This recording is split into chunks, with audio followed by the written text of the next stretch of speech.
আসসালামু আলাইকুম। Recipe by সাথী থেকে আমি আপনাদের জন্য নিয়ে এসেছি আজকে করল্লার মচমচে ভাজি। এই ভাজিটা আসলে সাদা ভাত গরম ভাতের সাথে খেতে খুব ভালো তো লাগবেই, সেই সাথে ভালো লাগবে আপনার পোলাও ভাতের সাথে খেতে।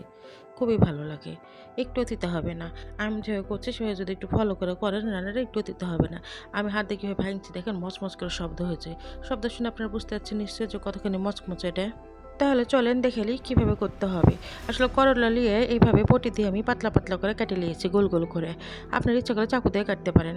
এভাবে মনে করেন যে নিয়ে গোল গোল করে কাটে বিচিটা ফেলে দেবেন। বিচি দেখলে ভালো লাগবে না, বুঝছেন? বিচি দেখলে ভালো লাগবে না। বিচি দেখলে আসলে দাঁতের তেল পড়বে আর ভাজার সময় মনে করেন বেশি পটপটে হয়ে যাবে, পুড়ে যাবে, তখন আর ভালো লাগবে না। দাঁতের তেল পড়লে তখন আবার পুড়ে গেলে কালো কালো লাগবে না, তাই বিচি দেখলে ভালো লাগবে না। এভাবে মনে করেন যে আপনি নেবেন, আপনার যতগুলো ইচ্ছা ততগুলো নেবেন। আমি এখানে ২টা করলা নিয়েছি, ২টো করলা নিয়ে গোল গোল চাকা চাকা করে কেটে নিয়েছি। এখন দেখতে পাচ্ছেন আপনারা যে কীভাবে আমি কেটে নিয়েছি, এবার প্রত্যেকটা সবগুলো বিচি ফেলে দিয়েছি। আমি আমার সবগুলো করলে এরকম করে কেটে নিয়েছি। করলে কি আসলে জানেন, করলা হচ্ছে করলা, রাজশাহীর মানুষ হচ্ছে করলাকে কল্যা বলে। তো আমি তো রাজশাহীর মেয়ের জন্য করলে বলি আপনাদেরকে, যাই হোক কোনো অসুবিধা নেই। তো পরে এগুলো একটু মনে করেন পরিমাণ মতো লবণ নেবেন, ১ টেবিল চামচ নিলে হবে। লবণটা নিয়ে ভালো করে মাখিয়ে নেবেন। ভালো করে মাখিয়ে মাখিয়ে চাপে চাপে মাখাবেন যেন রস বার হয়। এবার কিছুক্ষণ রেখে দিবেন, রেখে দিয়ে মনে করেন যে আবার কীভাবে মাখাবেন, যে আসলে একটা পড়ে গেছিলো সেটা আবার তুলে নেওয়া হয়েছে। লেন করে মাখালাম, মাখিয়ে মাখিয়ে মাখাতে মাখাতে মনে করেন নরম হয়ে যাবে, কিন্তু ভয় নাই, ভয় এগুলো মনে করেন মাখিয়ে যখন নরম হয়ে গেছে তখন কী করবেন, একটু পানি দিবেন, পানি দিয়ে ভালো করে ধুয়ে নেবেন।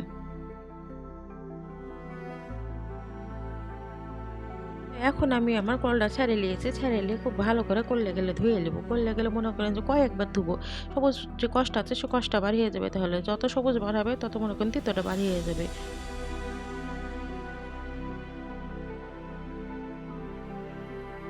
এভাবে আসলে আমি কয়েকবার ধুয়ে নিয়েছি। কয়েকবার ধুয়ে মনে করেন যখন সাদা পানিটা বাড়াবে তখন আমি আর এগুলা ধুবো না। ধুতে ধুতে করলে কিন্তু একদম নরম হয়ে যাবে, অসুবিধা নাই, যতই নরম হোক। ডুবো তেলে যখন ভাজবো তখন আবার ঠিকই মচমচে হয়ে যাবে, তো কোনো ভয়ের কারণে আপনি ভালো মতো এটা কষলে কষলে ধুয়ে নেবেন। এর ভিতরে যেন কোনো সবুজ আর রং না থাকে বা কষ্ট না থাকে। কষ্ট থাকলে কিন্তু তিতো লাগবে, তখন কিন্তু আপনি আমাকে দোষ দিতে পারবেন না। করলা কিন্তু আমার ধোয়া হয়ে গেছে, ধুয়ে কিন্তু আমি একদম চিপে চিপে তুলেছি, কোনো পানি নাই, দেখতেই পাচ্ছেন যে কোনো পানি নেই। এখন আমি এখানে আমার পরিমাণ মতো লবণ নিয়ে নিয়েছি। লবণ নিয়ে মনে করেন যে খুব ভালো করে মাখিয়ে নিয়েছি। লবণ দিয়ে যেহেতু আগে মাখিয়ে রেখেছিলাম, কিন্তু সেই লবণ কিন্তু যতবার ধুয়েছি না ততবারই বের হয়ে গেছে। এজন্য কোনো ভয়ের কারণ নেই যে আপনি এখানে বৃষ্টি হয়ে যাবে। বৃষ্টি মানে কি অতিরিক্ত লবণ হয়ে যাবে, বুঝছেন? তো এখানে কোনো ভয়ের কারণ নেই। এখানে আপনি আপনার ইচ্ছা মতো লবণ দিয়ে নেবেন, পরিমাণ মতো যতটুকু লাগবে ততটুকু দিবেন। আর এখানে আমি স্বাদের জন্য একটু ঝালের জন্য দিয়ে নিয়েছি শুকনো মরিচের গুঁড়ে দিয়েছি। শুকনো মরিচের গুঁড়ে দিলে কি হবে, আসলে ওটা মাখা মাখা হয়ে যাবে, তো এর জন্য পরে তো আবার মরিচ দিব নি, তারপরে আগে মনে করে দিয়েছি এবং খুব ভালো করে মাখিয়ে দিয়েছি। তাহলে একটু ঝাল আর লবণ হলে খেতে ভালো লাগবে, তো এই জন্যে। এবার এখানে একটা আমি প্যানে তেল নিয়ে নিয়েছি, পরিমাণ মতো তেল নিয়ে নিয়েছি। পরিমাণ মতো একটু ভালোই তেল নিয়েছি, কারণ এটা তো ডিপ ফ্রাই হবে। ডিপ ফ্রাই হলে পরে মনে করেন যে একটু ভালো মুচমুচে হবে, অল্প তেলে কিন্তু মুচমুচে হয় না, বুঝছেন? এই কারণে এখন এটা আমি বারবার লেড়ে দেবো, কয়েকবার মনে করেন লেড়ে দেবো। কয়েকবার লেড়ে দিতে দিতে মনে করেন ৫-৭ মিনিট পরে এটা মনে করেন আস্তে আস্তে কমে আসবে, কমে একটু ব্রাউন কালার হয়ে আসবে। আপনারা তো দেখতেই পাইছেন যে কেমন হয়ে আসছে, একটু ক্যালচে ক্যালচে কালার হয়ে আসছে। এরকম করে ক্যালচে ক্যালচে হয়ে আসলে বুঝতে হবে যে আস্তে আস্তে এটা মচমচে হচ্ছে। একটা সময় লাগতে লাগতে এমনি বোঝা যায় যে এটা ভাজা হয়ে গেছে, তেলের উপরে উঠে এসে ভাসে আর মনে করেন ঝনঝন শব্দ হয়, তখন আপনি একটা ছাকনা দিয়ে এগুলো সব তুলে নেবেন। তো আমার এখানে যতগুলো ছিল মনে করেন সবগুলো এখন আমি লেড়ে চেড়ে তুলে নিচ্ছি, মনে করেন ছাকনাতে ভালো করে তুলে নিব। তেল ঝরিয়ে, এখানে এই তেলে তো আমাকে আবার ভাজতে হবে। যে তেলের যে দাম হয়েছে, বারবার তো বেশি তেল দেওয়া যাবে না, এই জন্য মনে করেন অল্প তেলে যেভাবে খাওয়া যায়। তো আমার এখানে মনে করেন আবার যে কটা ছিল সে কটা আমি আবার ছাকনা দিয়ে ভালো করে তুলে নিয়েছি তেল থেকে, না হলে তার পরের বার যখন দেবো তখন তো এগুলো মনে করেন আগে ভাজা হয়ে গেছে, তখন তো এগুলো সবগুলোই তো পুড়ে যাবে নি। এখানে এখন মনে করেন যে যা ছিল সবগুলো এখন আমি তুলে নিব। এই যে দেখতে পাচ্ছেন কতগুলো করলে ভাসে ভাসে বেড়াচ্ছে, আসলে এটা যখন মচমচে ভাজা হয়ে যায় না, এটার করলে মনে করেন যে তলে পরে থাকে না, এটা মনে করেন উপরেই ভাসে। তো এখানে মনে করেন যে কয়েকটা বা বিচি টিচি আছে সবগুলো সব তুলে এলে দেন এভাবে বাড়ি মারলে আসলে কী হবে, তেল গেলে সব পড়ে যাবে, পড়ে গেলে তখন তেল গেলের মধ্যে মনে করেন যে আমার সেকেন্ড বেঁচে যা ছিল ওগুলো আবার দিয়ে দিলাম, ওগুলো এখন ভেজবো আবার। একই রকম আগের মতো মনে করেন লেড়ে-চেড়ে এগুলো ভাজা দিতে হবে। এগুলো লেড়তে লেড়তে মনে করেন যে ভাজতে হবে। যখন ভাজা হয়ে যাবে এগুলোও মনে করেন আবার তেলের উপরে ভেসে উঠবে। আসলে বারবার করে দেখানোর কিছু না। তারপরে কি করবো, এখন এখানে তো দেখাতেই হবে। যেহেতু ২ টা কোলে নিয়েছি আমি ২ ভাগে ভাগ করে মনে করেন ২ ব্যাচে ভেজে নিয়েছি এগুলো। তো দেখেন আগে যেগুলো আমি টিস্যুতে তুলে রেখেছিলাম সেগুলো দেখেন একদম কি মচমচে হয়েছে, ভাঙছে তো ভাঙার সে শব্দই পাওয়া যাচ্ছে যে কি সুন্দর মচমচে কুড়মুড়ে হয়েছে। গরম ভাত দিয়ে এই কইল্লা ভাজাটা যে কি মজা লাগে খাইতে, সে ১ প্লেট ভাত এমনি কিন্তু খাওয়া হয়ে যাবে। আপনাদেরকে বুইলা বুঝানো যাবে না। তো যাই হোক নিচের গুলো যদি আবার না লেড়ে যাইতে আবার তো পুড়ে যাবে না, এই জন্য আবার এগুলো মনে করেন লেড়ে দিচ্ছি। লেড়ে টেড়ে তারপর এগুলো তুলতে হবে নি। তো যাই হোক এগুলো লেড়তে লেড়তে মনে করেন এক পর্যায়ে যখন এগুলো হাফ ডান হয়ে আসবে, মানে যখন অর্ধেক হয়ে আসবে তখন মনে করেন এর ভিতরে কি করবো, আমি গোল গোল করে কেটে রেখেছিলাম পেঁয়াজ, সে পেঁয়াজগুলো দিব। করলে মানে এতে পেঁয়াজ মনে করতে করলে এটা মনে করেন যে একটু ব্রাউন ব্রাউন হবে, আর পেঁয়াজ হচ্ছে বেরেস্তা বেরেস্তা মতো হবে। কি যে মজা লাগে খেতে, না খেলে মানে বুঝবেন না যে কি এটা জিনিস, আসলে কোনোদিনই বুঝবেন না। এই জন্য অবশ্যই আপনারা করে দেখবেন এটা কেমন লাগছে, বুঝছেন? তাহলে কিন্তু বুঝতে পারবেন আমার কথা আসলে কতখানি সত্য।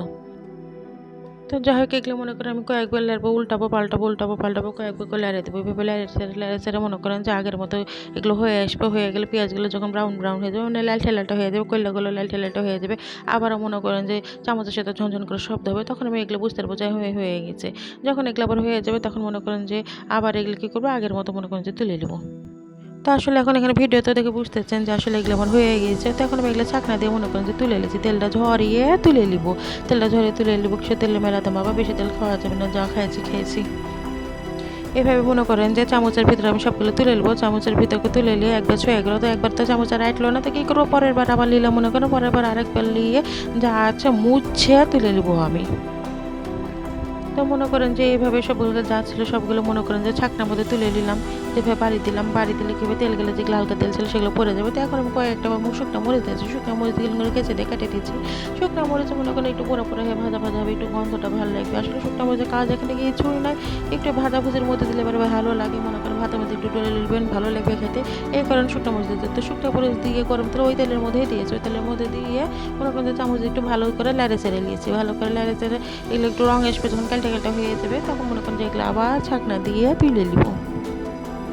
তো মরিচগুলো মনে করেন যে এই পর্যায়ে আমার সবগুলো ভাজা হয়ে গেছে। ভাজা যখন হয়ে গেছে ছাকনা দিয়ে এগুলো মনে করেন যে আমি সবগুলো আবার তুলে নিয়েছি। তো মরিচগুলো তুলে নিয়ে মনে করেন কয়লার ভিতরে আমি এখন সবগুলো এই মরিচগুলো মিশিয়ে দিব। কয়লা ভাজির ভিতরে সব শুকনো মরিচগুলো তো মিশিয়ে দেওয়া হয়ে গেছে।